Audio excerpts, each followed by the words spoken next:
Jadi roda zaman ini akan menggilas orang-orang yang berjalan dengan dengkul, orang yang berjalan dengan tanpa ilmu. Akan digilas ini semuanya. Jadi agama-agama yang dogma itu akan digilas, akan digugat sama orang-orang. Jadi sekarang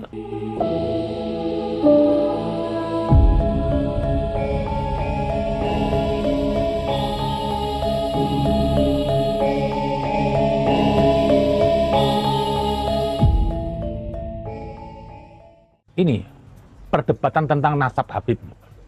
Saya tuh males saja. Kenapa? Kalau saya menanggapi nanti dipikir saya tuh petean sama nasab Habib. Saya nggak pernah selama saya ini hidup karena saya tuh merasa bernasab keturunan Nabi. Atau saya menjual nasab, nggak pernah. Makanya saya tuh orang yang paling anti lah bergaya-gaya agama, sorban peti, nggak. Kenapa? Saya nggak mau jual agama.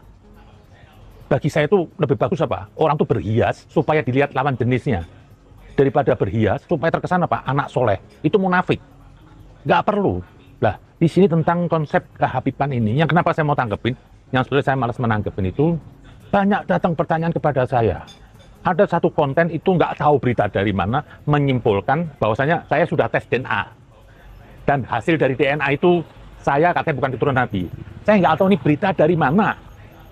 Atau mungkin dia salah menangkap pesan saya di YouTube, atau gimana. Sudah berjalan lama, setengah tahun adalah tahun. Saya nggak tanggepin itu. Tapi ternyata makin kemari, banyak orang tanya ke saya, Beb, ente bener sudah tes DNA? Ente gini, kan capek saya menjawab. Kalau saya nggak jawab, nanti dibilang saya ini apa? Dipikir saya menikmati dari konflik kehabiban ini. Enggak. Bagi saya nggak penting itu. Tapi karena ini sudah terlalu rame, males saya ditanya terus, saya jelaskan di sini. Itu hoax. Nggak pernah saya tes DNA. Gimana saya mau tes DNA? Hidup saya mesti pas-pasan. Dan bagi saya pentingnya apa sih tendensinya? Oh, untuk membuktikan Anda bukan Habib. Terus kenapa kok dia Habib? Oh, nggak boleh. Habib itu karena katanya suka jual nasab cari duit. Terus udah itu berarti urusannya duit kan, dunia. Bukan karena keagamaan. Bukan karena perilakunya. Jadi karena dunia. Malah ada lagi mengklaim dirinya Habib. Tapi tidak pernah menunjukkan dia tes DNA-nya. Kalau di tes DNA mungkin juga nggak jelas keturunannya. Loh, kan ngapain sih? Saya nggak penting bagi saya dari dulu. Perhabiban ini nggak penting.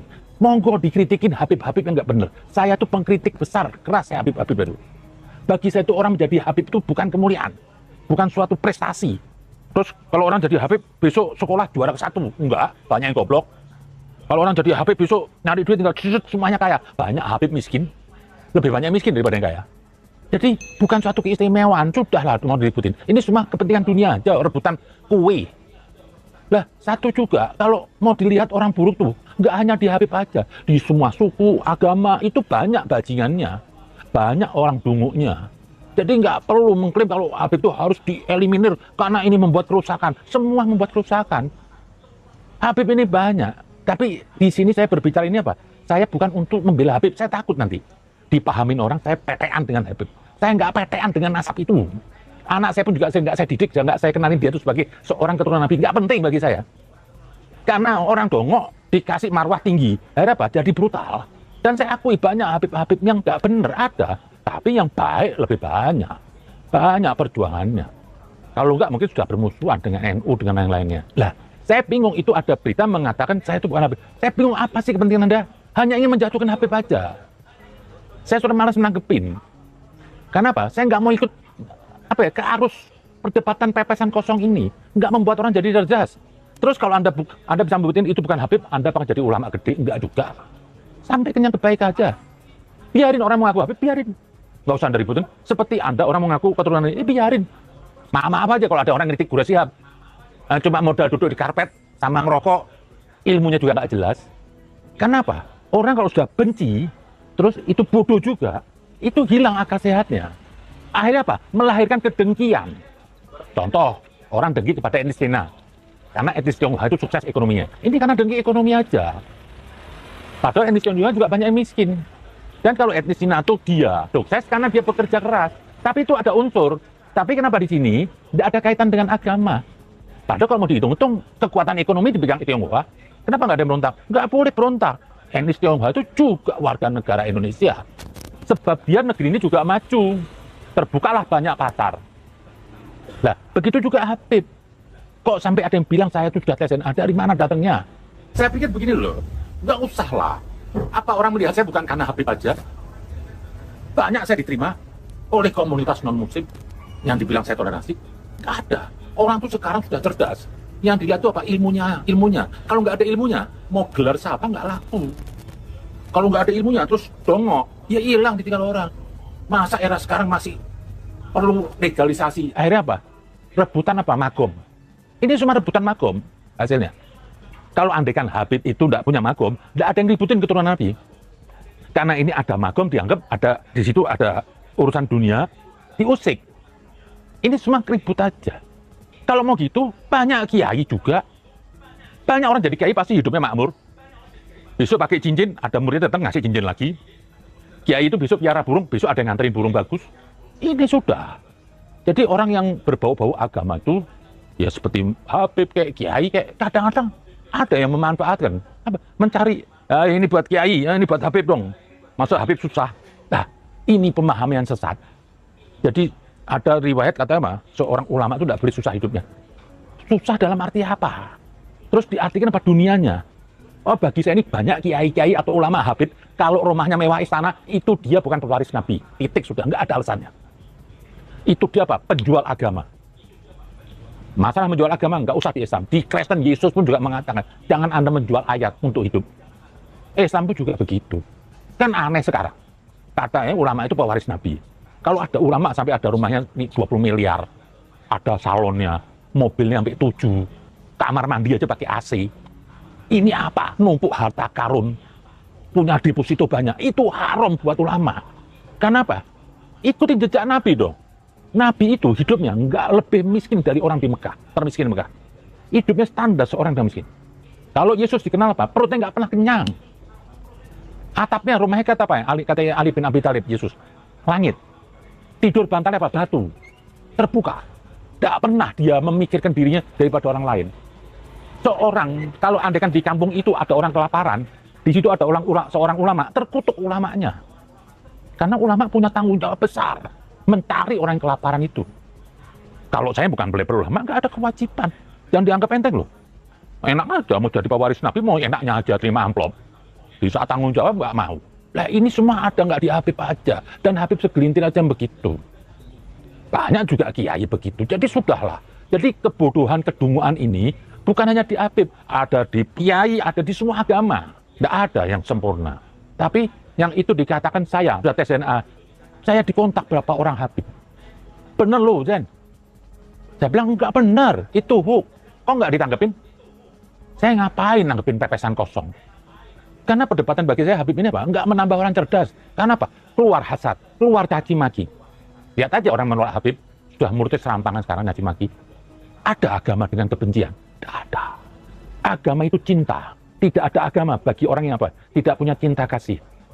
Cinta itu asal. Jadi kalau ada output agama yang membuat orang itu sakit hati, kecewa, itu bukan agama. Oh, saya mau ngajak orang jadi baik, tapi dengan ini Habib bangsat ini. Nah, tidak ada. Harus dengan lembut. Kalau ada orang menyampaikan suatu kebenaran, kata Ali bin Abi Thalib, dengan marah-marah, itu ada maksud lain. Bisa jadi dibayar, bisa jadi ingin mengadu domba. Semuanya ini ada di semua suku, semua agama. Banyak order gitu. Oh, kalau ada pendakwah, pendeta, atau Habib yang caci maki laku di agama. Karena ini ada yang mainin, ada amplopnya. Dia nggak sadar kalau itu dipakai alat. Nah, disinilah. Jadi, saya mau jelaskan sekali lagi. Bahwasanya saya belum pernah tes DNA. Dan sudahlah, ngapain sih ribut pepesan tes DNA? Ini zaman sudah modern. Kalau memang ada Habib, ya benar, kritik aja. Sebelum ada orang meributkan tentang Habiban, saya duluan sudah meributkan. Saya duluan sudah mengkritik. Jadi nggak perlu jadi pahlawan, saya sudah mengkritik Habib. Enggak. Saya sebagai Habib sudah kritik dari pertama. Dan saya yang orang paling anti, ada kelas-kelas nasab. Karena Ali bin Abi Thalib bilang apa? Hubungan Allah dengan makhluk tidak ada hubungan nasab. Jangan merasa Anda punya fasilitas lebih. Atau mengharapkan kelebihan, atau kalau maksiat, tidak dosa, ada kata Habib. Orang itu derajatnya naik atau mulia di sisi Tuhan dari amalnya. Kapan dia tuh mengikuti anjuran Tuhan dan kapan dia menghindari larangan Tuhan? Itu kata Ali bin Abi Thalib. Dan lagi dikatakan apa? Berilah orang itu kedudukan di depan karena perilakunya, karena amalnya, bukan karena nasabnya. Kalau emang karena nasabnya goblok, taruh di belakang. Masa goblok taruh di depan, cuma modal sorban? Ngapain? Nah itu ada banyak agama. Di agama itu yang banyak dikritik, diancam itu Pak, orang baik. Kiai dikritik, ulama dikritik. Kalau ada ulama mendeket-deketin penguasa, kata Rasulullah apa? Ragukan keimanannya. Sekarang ulama apa? Jadi jurkam. Malah mengatakan yang lucu, ini semua capres tidak layak dilekatkan agama. Tapi ada yang memandang seperti utusan Tuhan. Sampai ada yang bilang, yang nggak mendukung ini bisa kafir. Sampai ada yang bilang, ini sudah ditakdirkan Tuhan. Loh, mendahului, pilpresnya aja belum. Ada satu ulama bilang, ini sudah takdirnya Tuhan. Loh, berarti dia tahu rumah tangga Tuhan. Pilpres aja belum. Jadi sudah ditakdirin nih orang, kan ini gendeng ini. Padahal mekanisme Islam yang kalau lihat ya belum lah. Saya nggak mau nyebut paslonnya. Sudahlah, lah dari sini sekali lagi saya minta lah. Hentikanlah, kita nih Islam nggak perlu gontok-gontokan. Kalau Anda bilang Habib, Anda kritik tuh betul, saya sudah kritik duluan sebelum Anda. Dan nggak penting, mau apa sih menggugat nasab orang? Misalnya ada orang Jawa, besok ada ngomong, enggak, Anda nih orang Batak, ya tetap aja Anda nganggu Jawa. Emang kalau dengan bantahan, oh ini supaya nanti saya cegah apa? Orang nggak perlu manggil dia Habib. Ya, kayak nggak ada kerjaan yang lain. Apa sih? Jadi saya akhiri aja tentang saya sudah tesnya ini tidak benar. Dan saya nggak berkepentingan. Saya mau orang ngatain saya itu saya bukan Habib, monggo. Orang nggak mengaku saya Habib, terus saya besok saya nggak bisa kencing. Enggak. Saya masalah kok. Karena bagi saya itu, orang yang meributkan Habib-Habib itu, dua-duanya sama. Yang satu berkepentingan, kehabibannya dia bisa jadi duit. Ngapain? Saya sih diem aja. Yang kedua, ya mau rebutan lagi, ini kepentingan. Ini rebutan magom. Karena begini, menurut saya begini, orang tuh jadi hebat bukan karena nasabnya, karena yang kuat dari dirinya. Itu orang akan menghormati. Jadi orang jadi mulia itu bukan karena keturunannya, tapi apa? Karena perilakunya. Dan ini dunia ini sudah terbuka sekarang. Orang goblok tertinggal, orang dungu tertinggal. Sekarang Pak, orang sudah cerdas dengan buka Google. Sekarang kita mau ngomong nggak bener, orang buka set Google ketemu lu salah. Jadi roda zaman ini akan menggilas orang-orang yang berjalan dengan dengkul, orang yang berjalan dengan tanpa ilmu.